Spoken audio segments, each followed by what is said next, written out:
ஹாய்ங்க, நான் தான் உங்கள் ஸ்டார். நேற்று ஸ்விக்கி ஓட்டி ஏர்ன் பண்ண அமௌண்ட்டை வந்துட்டு ஒரு ஓரமாக இருக்கும் ஒரு கதையை. அதுக்கு முன்னாடி சுவாரஸ்யமாக நடந்த ஃபஸ்ட்டு விஷயத்த சொல்கிறேன்.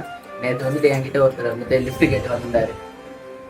உங்களுக்கே தெரியும் லிஃப்ட் கேட்டு என்கிட்ட வந்தால் என்ன நடக்கும் அப்படின்னு சொல்லிட்டு. அந்த லிஃப்ட் கொடுக்குறவங்களோட மைண்ட் செட் வந்து பிஹெச்டி படித்து முடிச்ச மாதிரி எனக்கு ஒரு ஃபீலு. அவங்க இப்படி இருப்பாங்க, என்ன பண்ணுவாங்கன்னு சொல்லிட்டு எல்லா அனுபவம் தான்.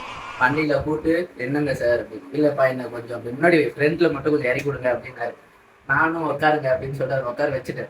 இப்போ கொஞ்சம் முன்னாடி போய் விட்டுறியா அப்படின்னாங்க. அந்த லொக்கேஷன் வந்துருச்சு. இறங்கும் போது நீங்கள் எந்த பக்கம் போகிறீங்க அப்படின்னாரு. நான் சொன்னேன் இந்த மாதிரி அந்த ரைட்டு போகிறேன் அப்படின்னு.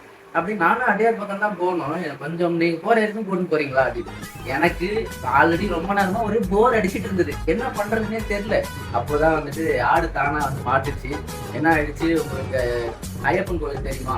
கரெக்டாக அந்த ரோடு பெண்டாக வரும் பாருங்க, அந்த கோவிலாண்ட நல்ல பெண்டு வரும். அந்த இடத்துல என் வண்டி எவ்வளோ ஃபாஸ்ட்டாக போக முடியுமோ அவ்வளோ ஃபாஸ்ட்டாக அப்படியே பெண்டிலே உட்காரிச்சு கூட்டிட்டு போனேன். அந்த ஆள் வாயில இருந்து ஒரு வார்த்தையே வந்துருச்சு, அப்பப்பா இந்த இடம் கொஞ்சம் ரிஸ்கியான இடம்ப்பா, இப்பெல்லாம் ஓட்டாதுப்பா அப்படின்னு சொல்லிட்டு. அவ்வளோ நல்லா அவளை வச்சு இன்னும் பறகுற அப்படியே செம ஃபாஸ்ட்டு.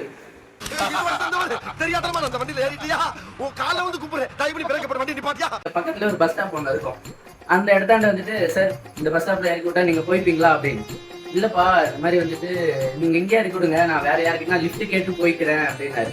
நான் என்ன சொன்னேன், நீங்க இப்படிதான் சொல்லுவீங்கன்னு எனக்கு நல்லாவே தெரியும் அப்படின்னு சொல்லிட்டு நானே அந்த வார்த்தையை சொன்னேன்.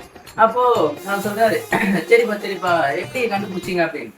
அதெல்லாம் அப்படிதான் சார், ஆளை பார்த்தே கண்டுபிடிச்சிருவேன் அப்படின்னு சொல்லிட்டு இப்படியே நான் நேராகவே சொல்லிட்டேன்.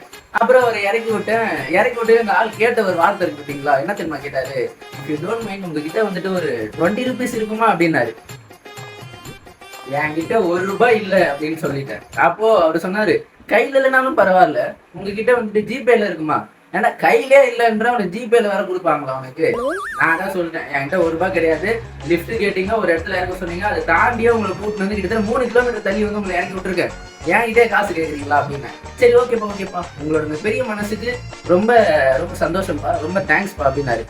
இப்போ இதெல்லாம் யாருன்னா கேட்டாங்களா? பெரிய மனசு, இந்த மனசுல இருந்து ஒரு இதுக்கும் பிரோஜனம் இல்லைன்றது நான் நிறையா இப்போ ரீசெண்டாக வந்து புரிஞ்சுக்கிட்டேன். ஃப்ளாஷ்பேக். நான் வந்துட்டு ரைட்டில் தான் போகணும். எவ்வளோ தூரம் போக முடியுதோ கொண்டு போகணுன்றீங்க. சரி ஓகே. நான் ஓட்டினதுன்னு சொல்லிட்டு பார்த்தா 21 ஆர்டர் ஓட்டியிருந்தேன். அமௌண்ட் ஏர்ன் பண்ணதுன்னு சொல்லிட்டு பார்த்தா ஒரு 950 rupees ஏர்ன் பண்ணேன். அதில் ஒரு ₹200 பெட்ரோலுக்கும் போயிடுச்சு. அவ்வளோ. இதுதான் நேற்று நடந்த விஷயம். நம்ம பேஜை வந்து ஃபாலோ பண்ணிக்கோங்க.